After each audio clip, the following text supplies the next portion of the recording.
जय हिंद। आइए जीएस का क्वेश्चन का हम लोग यहाँ पर रिकॉल करने के लिए तैयार है। यहाँ पे बहुत कम समय में आपको बहुत सारे क्वेश्चंस का रिकॉल कराया जाएगा। तो चलिए सीधे क्वेश्चन के ऊपर आते हैं। ग्रीनविच कहाँ पे स्थित है? तो यूके यानी कि यह इंग्लैंड में स्थित है। और इसका निर्धारण कब हुआ था? 1884 ईस्वी में इसका निर्धारण किया गया था। हालांकि इससे पहले जब यहीं से जब निर्धारित हो गया उसके बाद में ग्रीनविच, जिसको 0 डिग्री देशांतर रेखा कहा जाता है, इससे मतलब यहाँ पे ये देख लीजिए, यहाँ पे ये इस तरह का मतलब ये ग्रीनविच इस तरह से खींचा गया ऊपर से नीचे तरफ में 0 डिग्री देशांतर रेखा। इसके बाद साथ ही जाके इधर के तरफ पूरब वाला हो गया पूर्वी गोलार्ध यानी कि पूर्वी देशांतर रेखा, जो कि 180 को इधर से आता है, जबकि पश्चिम की तरफ में 180 को जो देशांतर रेखाएं चलती है उन्हें पश्चिमी गोलार्ध वाला में होती है, इसलिए इसे पश्चिमी देशांतर कहा जाता है। तो यहीं से इसको मतलब किया गया और ये अटलांटिक महासागर से होकर गुजरती है। ये चीज याद रखना होगा। ग्रीनविच कहाँ पे है? तो इंग्लैंड में है। और यह कहाँ से होकर गुजरती है? किस महासागर से? तो यह अटलांटिक महासागर से में पूरा गुजरती है। और अटलांटिक महासागर को अंध महासागर भी कहा जाता है। और एक चीज याद रखना होगा कि यह तो यहाँ से समय का निर्धारण यहाँ से किया जाता है। और ग्रीनविच हमारा भारतीय समय से कितना घंटा हम लोग आगे चलते हैं तो 5 घंटा, क्योंकि हम लोग का भारत की इधर की तरफ में है, पूर्वी गोलार्ध में पड़ता है। तो पूरब की ओर आने पर समय क्या होता है कि बढ़ता है, जबकि पश्चिम की तरफ जाने पर क्या होता है? समय घटते रहता है। तो ये चीज़ आपको ध्यान में रखना होगा। हालांकि यह ग्रीनविच जब आया तो उसके बाद से हम लोग का भारत का समय का निर्धारण यहाँ से होने लगा था, ये ग्रीनविच से देखकर। लेकिन उससे पहले जो था भारत के इतिहास में, तो ये जानना होगा कि हमारा जो समय रेखा वह दर्शाया जाता था। तो जो जनपद, जो 16 महाजनपद आपने देखते हैं, उसमें से अवंती की राजधानी जो उज्जैन हुआ करती थी, याद रखना होगा, उज्जैन, जो कि मध्य प्रदेश में पड़ता है। तो अवंती की उत्तरी राजधानी उज्जैन, दक्षिणी राजधानी जो पड़ता है वह माहिष्मती है। तो उत्तरी जो राजधानी थी वह उज्जैन से ही भारतीय समय वगैरह हम लोग निर्धारित वगैरह किया करते थे अब तक। लेकिन 1884 के बाद से यह कहाँ चला गया? तो ग्रीनविच से इसको चल गया अंतर्राष्ट्रीय स्तर पर। वहां से हम लोग का समय का निर्धारण होता है, जो हमारा 82.82 पूर्वी देशांतर में स्थित है समय रेखा। और यही 82.82 इसके कारण हम लोग का ग्रीनविच से कितना 5.5 घंटा हम लोग आगे चलते हैं। और ये चीज याद रखना होगा, ग्रीनविच हमारे कितने राज्यों से होकर गुजरती है? तो 5 राज्यों से होकर गुजरती है, यानी कि उत्तर प्रदेश, मध्य प्रदेश, छत्तीसगढ़, उड़ीसा और आंध्र प्रदेश। ये 5 राज्य याद रखना होगा। UP, MP, Chhattisgarh, Orissa, Andhra Pradesh. यहाँ से ग्रीनविच से संबंधित हमने आपको बता दिया। चलिए अगला क्वेश्चन के ऊपर बात करते हैं।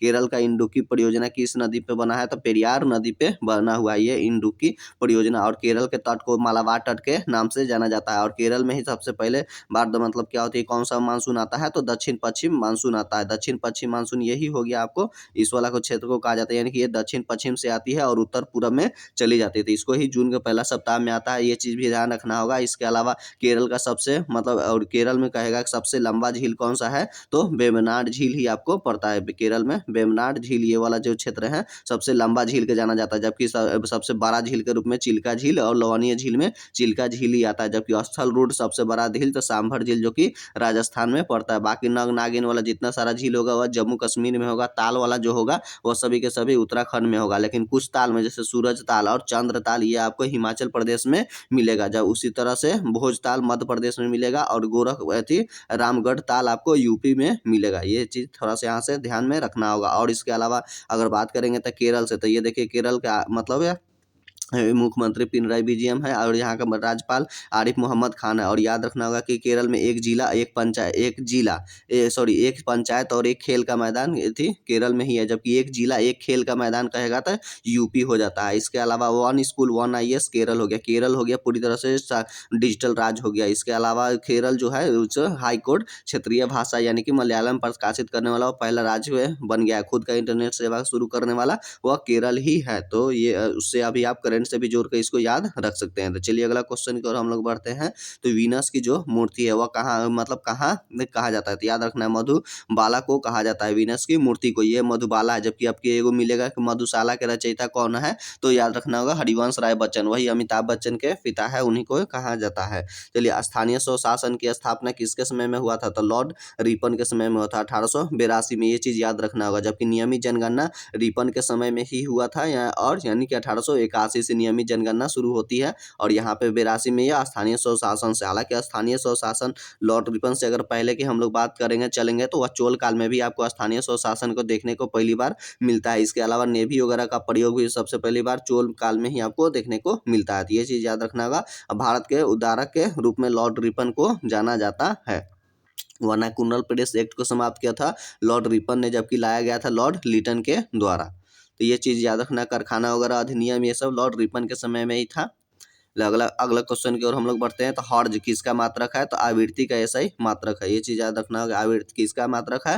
तो हर्ज किसका है? तो आवृत्ति का ऐसा ही मात्रक है। आवृत्ति को एन से सूचित किया जाता है, यानी कि फ्रीक्वेंसी को। अब बात करते हैं यहाँ पे एगो होते हैं श्रव्य सीमा, मतलब ध्वनि यानी सुनने की सीमा। याद रखना है 20 हर्ट्ज से कम वाले को अश्रव्य कहा जाता है, जबकि श्रव्य को कहा जाता है, श्रव्य वाला को 20 से 20,000 हर्ट्ज या फिर 20 किलो, मतलब ऐसे हर्ट्ज को ही इसको 20 से 20,000 या फिर 20 किलो हर्ट्ज को ही श्रव्य सीमा कहा जाता है। यहाँ से यहाँ हम लोग सुन पाते हैं आसानी से। 20,000 हर्ट्ज से अधिक वाला को पराश्रव्य कहा जाता है। तो 20,000 से अधिक वाला को पराश्रव्य कहा जाता है, और अश्रव्य 20 हर्ट्ज से कम वाला को कहा जाता है अश्रव्य, यानी कि सुनने की सीमा यानी 20 से 20,000 हर्ट्ज को ही कहा जाता है। तो ये चीज आपको याद रखना होगा। तो यहाँ हर्ट्ज जो है यह आवृत्ति का मात्रक है।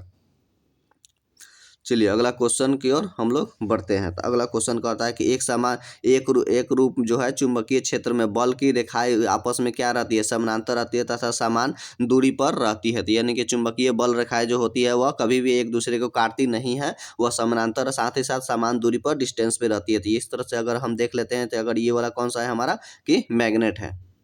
तो देख लीजिएगा, अगर यह हमारा मैग्नेट है यानी कि चुंबक है, उसके एक एथी सिरा पर नॉर्थ होता है, एगो पर साउथ होता है। तो इस तरह से जो भी चुंबकीय बल रेखाएं निकलती है तो कभी एक दूसरे को काटती नहीं है, समान दूरी पर आती है। और सबसे अधिक चुंबकीय बल रेखाएं इसके ध्रुव पर देखने को मिलता है। तो यह ध्रुव हो गया, ये नॉर्थ वाला ध्रुव हो गया नॉर्थ पोल, ये हो गया आपका साउथ पोल। तो ये नॉर्थ ध्रुव से यानी उत्तरी ध्रुव से निकलती है, दक्षिणी ध्रुव में प्रवेश करके फिर से वापस उत्तरी ध्रुव के पास आ जाती है। यानी कि कहीं ना कहीं इसी तरह से इसका चुंबकीय बल रेखाएं चलती रहती है। चुंबकीय बल रेखा याद रखना कभी भी एक दूसरे को नहीं काटती है, और यह ध्रुव पे सबसे ज्यादा देखने को मिलता है। और चुंबक का एक खास बात है कि इसको कितना भी बराबर भागों में काट देंगे तो ऑटोमेटिक एक साउथ पोल मिल जाता है, यानी कभी भी रहेगा तो नॉर्थ पोल और साउथ पोल यानी कि उत्तरी ध्रुव दक्षिणी ध्रुव का उसमें मिलेगा ही मिलेगा। ये चीज आपको ध्यान में रखना होगा। उसी तरह से अगर चुंबक की बात करेगा तो चुंबक को कहा जाता है कि मैग्नेट, मतलब अंग्रेजी में मैग्नेट, यानी कि यह कहीं ना कहीं यह मैग्नीशियम जो थी जो लोहा का जो अयस्क होता है मैग्नेटाइट, वहीं से यह आया हुआ मैग्नेटाइट, यानी कि Fe3O4 इसी चट्टान से यह मतलब बना हुआ है चुंबक। ये चीज आपको याद रखना होगा। इसके अलावा हम लोग चुंबक की अगर बात करते हैं तो चुंबक में नॉर्थ ये साउथ हमने आपको दर्शा दिया। तो जो समान ध्रुवों के बीच में, समान ध्रुव के यानी कि नॉर्थ नॉर्थ के बीच में क्या होता है? विकर्षण लगता है, जबकि असमान ध्रुवों के बीच से क्या कहता है आपका कि आकर्षण बल लगता है, यानी कि एक दूसरे को ओर आकर्षित करती है। अब बात करते हैं यहाँ पे चुंबक का, चूंकि यही गया था चुंबक में हम लोग तीन तरह का चुंबक के एक बार में पढ़ते हैं। एक प्रति चुंबकीय होती है, और एक अनुचुंबकीय होती है, और एक क्या होती है कि लौ चुंबकीय होता है। क्या होता है कि लौ चुंबकीय होती है। अब देख लेते हैं प्रति चुंबकीय क्या होती है। चुंबकीय क्षेत्र में रखने पर क्या होती है, चुंबकीय क्षेत्र के मतलब विपरीत दिशा में चुंबकित हो जाता है, उसे ही प्रति चुंबकीय कहा जाता है। और इसका मान कितना होता है? तो 1 से कम होता है। ये चीज याद रखना, अगर इसका मान 1 से कम होता है तो प्रति चुंबकीय का होता है। और यह चुंबकीय क्षेत्र के प्रति मतलब उल्टा, यानी कि उसके विपरीत जिस क्षेत्र में, जिस क्षेत्र में चुंबकीय बल रेखाएं जाती है उसके विपरीत क्षेत्र में चुंबकित हो जाता है। और इसमें क्या होता है, मतलब इसमें चुंबक का गुण नहीं पाया जाता, यानी कि यह सटेगा ही नहीं आपको। उसी तरह से अनुचुंबकीय को जब इसको चुंबकीय क्षेत्र में रखा जाता है तो चुंबकीय क्षेत्र के ही दिशा में यह क्या होता है कि चुंबकित हो जाता है, जिसके कारण इसमें अनुचुंबकीय का गुण हो जाता है, और इसका वैल्यू 1 के बराबर होता है। ये चीज आपको ध्यान में रखना होगा। और ये थोड़ा सा चुंबकित होता है, इसमें थोड़ा सा मैग्नेट का गुण आ जाता है। उसी तरह से लौ चुंबकीय को क्या गुण है कि लौ चुंबकीय को रखेंगे चुंबकीय क्षेत्र में तो बहुत अधिक ज्यादा क्या होता है कि चुंबकित हो जाता है, और इसमें बहुत ज्यादा मैग्नेट का गुण आ जाता है। तो यही मेन रूप से आपको मैग्नेट में ये हो गया लौ चुंबकीय हो गया, और इसका मान वैल्यू 1 से अधिक होता है। तो ये चीज याद रखना होगा कि 1 से कम प्रति चुंबकीय का 1 के बराबर होता है अनुचुंबकीय का, लौ चुंबकीय का 1 से अधिक होता है। उसी तरह प्रति चुंबकीय विपरीत दिशा में चुंबकित हो जाता है, जबकि अनुचुंबकीय चुंबकीय क्षेत्र में आता है लेकिन थोड़ा सा चुंबकित होता है, जबकि लौ चुंबकीय बहुत ज्यादा चुंबकित हो जाता है। अब बात कर लेते हैं इसके से उदाहरण के रूप में कौन कौन से आते हैं। तो प्रति चुंबकीय में आप समझ सकते हैं कि कौन कौन से नहीं सड़ता है। धातु के रूप में जैसे सोना, चांदी, तांबा, प्लेटिनम, जस्ता, ये सब क्या हो गया आपका, ये आपका प्रति चुंबकीय का उदाहरण है। जल हो गया, हीरा हो गया, ये सब प्रति चुंबकीय, यानी ये चुंबक में सड़ता नहीं है, इसीलिए इसको कहा जाता है एग्जाम्पल के रूप में। और अनुचुंबकीय का मतलब पहचान क्या है आपको कि यम रहेगा, अनुचुंबकीय में यम रहेगा, यानी कि जैसे कि ऑक्सीजन यानी कि यन, तो जैसे ऑक्सीजन हो गया, ऑक्सीजन, सोडियम, सोडियम हो गया, उसके अलावा पोटेशियम हो गया, और ये मतलब ये आपको अनुचुंबकीय का उदाहरण आता है। जबकि लौह चुंबकीय में आपका लोहा, कोबाल्ट और स्टील, लोहा, कोबाल्ट और स्टील ये ही होता है। जबकि नर्म लोहा के मतलब आप जानते हैं कि जो लोहा जो होता है इसमें से तो लोहा, कोबाल्ट, निकेल, स्टील जो होता है स्टील से अस्थायी चुंबक को बनाया जाता है। अस्थायी चुंबक एक होता है क्यूरी तापमान, आप जानते हैं, यानी कि ऐसा तापमान जिस तापमान पर क्या होता है वह मतलब चुंबक वह चुंबक नहीं रह पाता जाता है, बल्कि वह उसमें का चुंबकत्व का गुण खत्म हो जाता है गर्म करते करते। और हर पदार्थ के लिए यानी कि हर धातु के लिए अलग ही होता है कि तो उसका क्यूरी तापमान होता है। याद रखना कि जो अगर क्यूरी तापमान से उस तापमान से अधिक अधिक तापमान देते हैं तो वह प्रतिचुंबकीय में चला जाता है, और उससे कम तापमान अगर उससे रहता है तो वह अनुचुंबकीय में रहता है, यानी कि उसमें थोड़ा सा गुण रहता है। यानी कि जैसे ही गर्म करना शुरू किए तो समझिए वह शुरू में लौहचुंबकीय था, तो जैसे जैसे गर्म करते गए तो यह क्या होता है कि अनुचुंबकीय में जाते हैं, यानी कि अब उसमें चुंबकत्व का गुण थोड़ा सा कम हो गया, और एक ऐसा तापमान आ जाता है उसके पश्चात ऊपर जब चला जाता है तो उसके ऊपर में तो वह प्रतिचुंबकीय हो जाता है, यानी कि उसमें चुंबकत्व का गुण खत्म हो जाता है, और उससे कम रहता है तो अनुचुंबकीय रहता है। और अलग अलग चीज़ों के लिए अलग अलग होता है, ये चीज़ आपको ध्यान में रखना होगा। तो चलिए चुंबक से संबंधित जो भी था हमने आपको यहाँ पे क्लियर करा दिया, रिकॉल हो गया। चलिए आगे की ओर हम लोग बढ़ते हैं अगला क्वेश्चन की ओर। बॉक्साइड जो है किसका है, मतलब एल्युमिनियम धातु का अयस्क है। तो बॉक्साइड का है सूत्र देख लीजिए क्या होता है, Al2O3 और 2H2O होता है। 2H2O यानी कि इसमें 2 गो जल रहबे करेगा, तो ये हो गया बॉक्साइड हो गया। इसके अलावा अगर इसमें से जल को हटा देंगे हम लोग 2H2O को, ये तो हो जाता है आपको कोरंडम हो जाता है। तो बॉक्साइड हो गया, कोरंडम हो गया। उसके अलावा मतलब इसमें से अगर आप बात करेंगे क्रायोलाइट, तो क्रायोलाइट जो होता है क्रायोलाइट तो Na, और उसके बाद क्रायोलाइट जो होता है Na3AlF6 होता है, तो ये क्रायोलाइट भी होता है। तो याद रखना होगा कि बॉक्साइड हो गया, कोरंडम हो गया, क्रायोलाइट हो गया, तो ये आपका एल्युमिनियम का ही अयस्क मिलता है। और एल्युमिनियम का जो धातु है, हालांकि यह धातु होते हुए भी और इसको मतलब क्योंकि जानते हैं कि धातुओं के ऑक्साइड क्या बनाते हैं कि क्षारीय बनाते हैं। कैसा होता है, क्षारीय बनाते हैं। लेकिन यह क्या करता है कि एल्युमिनियम एक ऐसा अपवाद है जो कि यह एक उभयधर्मी का निर्माण करता है, और जबकि सभी धातुएं चूंकि जब इसका क्षरण होता है यानी कि इसमें जंग लगता है तो कहीं ना कहीं वो कमजोर होते हैं और उसमें ऑक्साइड की परत जम जाती है। लेकिन यह एक ऐसा एल्युमिनियम धातु है जो कि जितना ही ज्यादा इस पे मतलब जंग लगेगा उतनी ही ज्यादा इसमें मजबूती आ जाता है। तो ये चीज आपको ध्यान में रखना होगा। चलिए आगे की ओर हम लोग बढ़ते हैं अगला क्वेश्चन की ओर। तो अगला क्वेश्चन कहता है कि प्रेशर कुकर में खाना क्या होता है, जल्दी पक जाता है। तो जल्दी पक जाता है क्योंकि उसमें क्वथनांक अधिक हो जाता है, अधिक तापमान पर होने लगता है, यानी कि दाब बढ़ने के साथ साथ क्या होता है क्वथनांक बढ़ जाता है। तो यहाँ इसीलिए उसको प्रेशर कुकर के ऊपर में वह ढक्कन लगा हुआ रहता है। इसीलिए याद रखना होगा कि दाब बढ़ने पर क्वथनांक यानी बॉइलिंग पॉइंट बढ़ जाएगा और कम होने पर घट जाता है। इसीलिए पहाड़ों पर क्या होता है मंडलीय दाब कम रहता है, तो दाब कम रहने से क्या होता है वहाँ पे बॉयल नहीं हो पाता है पानी जल्दी, इसके कारण मतलब चावल क्या होता है आधा पका ही रह जाता है। तो ये चीज आपको इसमें से ध्यान रखना होगा। उसी तरह से गलन में हो जाता है कि मतलब अशुद्धियां मिलाने पर भी उसके गलनांक बिंदु घटता है, जिसके कारण क्या होता है कि जैसे सब्जी वगैरह आप बनाते हैं उसमें नमक अशुद्धियां डाल देते हैं तो उसके जल्दी जल्दी उसको गला देता है, जिसके कारण वह जल्दी सीज जाता है। ये भी एक कारण आप उसमें से याद रख सकते हैं। चलिए हालांकि इससे संबंधित और भी क्वेश्चन हमने अगला वीडियो में रिकॉल कराया था, तो यहाँ पे बस इतना ही कराऊंगा। चलिए आगे की ओर बढ़ते हैं। सबसे कम तरंग लंबाई वाली किरणें कौन सी होती है, तो गामा किरण होती है। इसकी कम तरंग लंबाई होती है, याद रखना होगा कि गामा किरण। अब बात करते हैं गामा किरण की सबसे अधिक वेदन क्षमता होती है, जबकि कम किसका होती है, आयनन क्षमता का होता है, और जबकि गामा किरण का आयनन क्षमता सबसे कम होता है। यानी कि कहीं ना कहीं आपको ये जानना होगा कि आयनन जो क्षमता होती है, आयनन जो क्षमता होती है तो ये आपको क्या होता है कि उल्टा होता है। किसका उल्टा होता है, तो भेदन क्षमता का, यानी कि जिसका वेदन क्षमता ज्यादा होगा उसका आयनन क्षमता कम हो गया, जिसकी आयनन क्षमता ज्यादा है उसके यहाँ भेदन क्षमता कम होता है। तो ये चीज आपको ध्यान में रखना। अब बात करते हैं चूंकि किरणों के ऊपर आ ही गया है तो तरंग के यहाँ के लंबाई के ऊपर में, तो चलिए यहाँ पे थोड़ा सा देख लेते हैं कुछ पल के लिए। यानी कि पहले हम लोग श्रव्य तरंग करते हैं। श्रव्य तरंग मतलब जिसको भिग्योर मतलब कहते हैं, VIBGOR, यानी कि ये ऊपर वाला में आर कुछ तो पल के लिए जान लीजिए। तो ये आर वाला हो गया आपका यानी कि लाल हो गया, तो लाल से ऊपर वाला आपका तो रंग क्या कहलाता है, औरक्त कहलाता है। औरक्त मतलब वो किसको कहा जाता है, औरक्त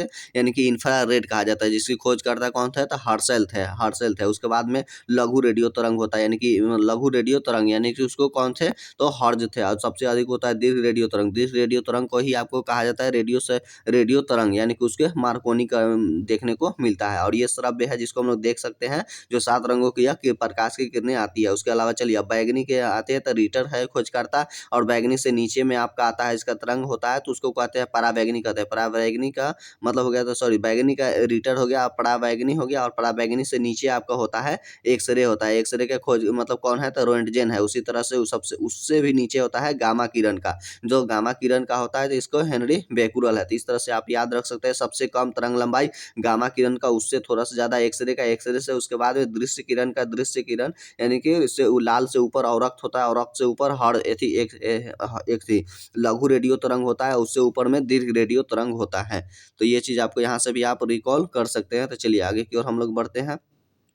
जितना तीक्ष्ण आवाज होगा उतनी ही आवृत्ति उच्च होगी। इसीलिए क्या होती है कि ऐसी आवृत्ति उच्च होती है। तो लड़कियों की क्या होती है, उसकी फ्रीक्वेंसी उच्च होती है, जिसके कारण आवाज उसकी सुरीली होती है। जबकि हम लोग लड़कों का आवृत्ति क्या होता है, कम होता है, जिसके कारण आवाज मतलब अच्छा नहीं होता है, यानी कि साफ क्लियर सुरीली नहीं होती है। चलिए अगला की ओर हम लोग बढ़ते हैं कि तमिलनाडु की नगद कमाई की वही मुख्य फसल कौन सी होती है। तो रुई होती है, रुई जिसे हम लोग कपास कहते हैं। और कपास कौन सी मिट्टी में होती है, तो आपको काली मिट्टी में होता है। काली मिट्टी को रेगुर मिट्टी भी कहते हैं। और इसका काला रंग किसके कारण होता है, टिटैनी फेरस मैग्नेटाइट के कारण होता है। साथ ही साथ जीवाश्म के उपस्थिति के कारण भी होता है। और ये काली मिट्टी का निर्माण बेसाल चट्टानों के टूटने फूटने से ही होता है। और काली मिट्टी मुख्य रूप से आपको महाराष्ट्र में मिलेगा। हालांकि महाराष्ट्र के बगल में गुजरात हो गया, मतलब दक्षिण गुजरात हो गया, साथ ही साथ में जो पश्चिम वाला मध्य प्रदेश हो गया, वहां पे भी आपको मिलता है। और तो ये चीज आपको याद रखना होगा। हालांकि हमने आपको बता दिया कपास के लिए कौन सा हो गया, काली मिट्टी हो गया। उसी तरह से आपको लाल मिट्टी के लिए याद रखना होगा कहवा। लाल मिट्टी के लिए मुख्य रूप से कहवा की खेती होती है। उसके अलावा लेटराइट मिट्टी में चाय हो गया, काजू वगैरह इस सब चीज का खेती होता है। जबकि जलोढ़ मिट्टी में तो आप जानते हैं कि गेहूं चावल वगैरह ये सब के लिए काफी ज्यादा उपजाऊ होता है। मिट्टी का अध्ययन पेडोलॉजी कहलाते हैं। और मिट्टी को 8 भागों में बांटा गया है, लेकिन मुख्य रूप से हम लोग कितने चार मिट्टी को ही हम लोग 4 मिट्टी के बारे में ही हम लोग पढ़ते हैं। इसका ट्रिक क्या है कि जलाकर लौट, यही उसका मतलब है। यानी कि सबसे पहले ज्यादा मात्रा में प्रतिशत में जलोढ़ मिट्टी है।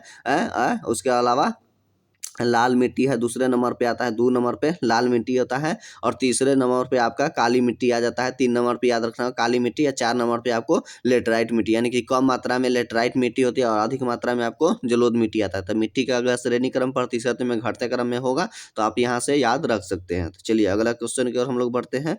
तो OIC का शाब्दिक अर्थ क्या होता है, ऑर्गेनाइजेशन ऑफ इस्लामिक कंट्रीज होता है। ये आपको याद रखना है OIC, इंडियन OIC का। चलिए अगला क्वेश्चन करते हैं। सर्वप्रथम पद्मश्री से अलंकृत से सम्मानित किस भारतीय अभिनेत्री को किया गया था, तो नरगिस दत्त को थी। और पहली बार राज्यसभा का सदस्य भी बनने वाली ये नरगिस दत्त ही थी। आपको ये चीजें याद रखना हो। जबकि यहाँ पे कौन सा है, पद्मश्री का। हालांकि इस वर्ष कितने व्यक्तियों को मतलब टोटल दिया गया है आपको पद्मश्री से, याद रखना। हालांकि देखिए पहले आपको बताते हैं कौन सा होता है। एक पद्म विभूषण होता है। कौन सा होता है, एक पद्म विभूषण होता है। विभूषण होता है और एक भूषण होता है, और एक भूषण होता है और एक पद्मश्री होता है। यानी कि पहले भारत रत्न आता है, दूसरे नंबर पे पद्म विभूषण आता है, 3 नंबर पे स्थान है पद्म भूषण का, चौथा नंबर पे है पद्मश्री का। यहाँ पे आपको स्थान देखने को मिलेगा। तो यहाँ पे चौथा नंबर जो भारत का सर्वोच्च सम्मान है, चौथा सम्मान, तो आपको पद्मश्री है। वही यहाँ पे बताया गया है कि नरगिस दत्त को पहली बार जो था ये दिया गया था। 2023 में आपको बता दें कि पद्म मतलब टोटल कितना 106 लोगों को क्या हुआ था कि पद्म पुरस्कार दिया गया, जिसमें से 6 लोगों को पद्म विभूषण दिया गया और 9 लोगों को क्या किया गया कि पद्म भूषण दिया गया। तब विभूषण 6 लोगों को दिया गया, 9 लोगों को किया गया क्या मतलब भूषण दिया गया। जबकि पद्मश्री कितने लोगों को दिया गया, तो 91 लोगों को दिया गया। तो ये चीज आपको याद रखना होगा। चलिए नेक्स्ट क्वेश्चन की ओर हम लोग बढ़ते हैं। अगला क्वेश्चन, तो मानव नेत्र के दृष्टि दोष को मतलब क्या कहा जाता है, हाइपर मेट्रोपिया कहा जाता है। सॉरी ऊपर एक क्वेश्चन छूट गया। तमिलनाडु की पहली महिला मुख्यमंत्री के थी, तो वह जयललिता थी। चलिए अगला क्वेश्चन है कि मानव नेत्र के दूरदृष्टि दोष को क्या कहा जाता है अंग्रेजी में, तो इसको हाइपरमेट्रोपिया कहा जाता है। हाइपरमेट्रोपिया। वैसे इसको दूरदृष्टि दोष को क्या मतलब कहा जाता है, इसको निवारण के लिए किसका लेंस का प्रयोग करते हैं, तो आपको याद रखना होगा कि उत्तल लेंस का प्रयोग किया जाता है। जबकि निकट दृष्टि दोष को मतलब उसको अवतल लेंस से मतलब दूर किया जाता है, अवतल लेंस से दूर किया जाता है। और दूरदृष्टि दोष को हाइपरमेट्रोपिया और निकट दृष्टि दोष को मायोपिया कैसे से किया जाता है। उसी तरह से आपको होता है कि एक अबिंदुकता होता है जिसको एस्टिग्मेटिज्म कहते हैं, तो उसको क्या कहा जाता है कि बेलनाकार लेंस से उसका उपचार किया जाता है, बेलनाकार लेंस से। और एक होता है और मतलब जरा दृष्टि दोष होता है, तो जरा दृष्टि दोष का उसको बाइफोकल लेंस से प्रयोग किया जाता है। बाइफोकल लेंस में मतलब उसमें एक मतलब उसमें से क्या होता है, ऊपर की तरफ में अवतल लेंस होता है, नीचे की तरफ में आपका उत्तल लेंस होता है। यानी कि एक ही लेंस में दोनों तरह का देखने को मिलेगा आपको लेंस में। इसके अलावा ये आंखों में यह दोष के बारे बारे में तो आपने जान गया कि एक निकट दृष्टि दोष हो गया, एक दूर दृष्टि दोष हो गया,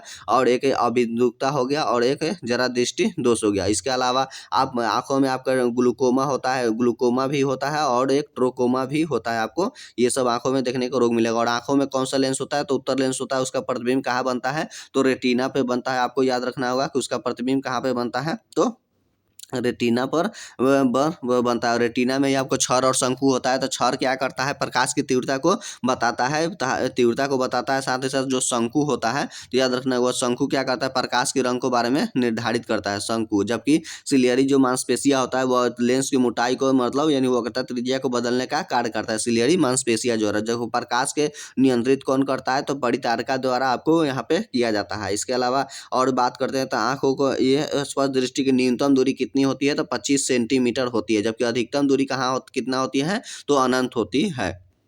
और जबकि निकट दृष्टि दोष में निकट की वस्तु तो क्या करती है, साफ दिखाई देती है, लेकिन दूर का नहीं दिखाई देती है। दूर दृष्टि दोष में दूर का साफ दिखाई देगा, लेकिन निकट का नहीं दिखाई देती है। और स्पर्श दृष्टि के 25 सेंटीमीटर और अधिकतम दूरी क्या होती है, तो अनंत होती है। हमने यहाँ पे देखा कि आपने कम समय में हमने कितने सारे क्वेश्चंस का हमने रिकॉल कराया है। अगर आपको मेरा वीडियो अच्छा लगा हो तो प्लीज़ मेरे चैनल को सब्सक्राइब कीजिए, लाइक कीजिए और शेयर कीजिए। चलिए मिलते हैं नेक्स्ट वीडियो के साथ में।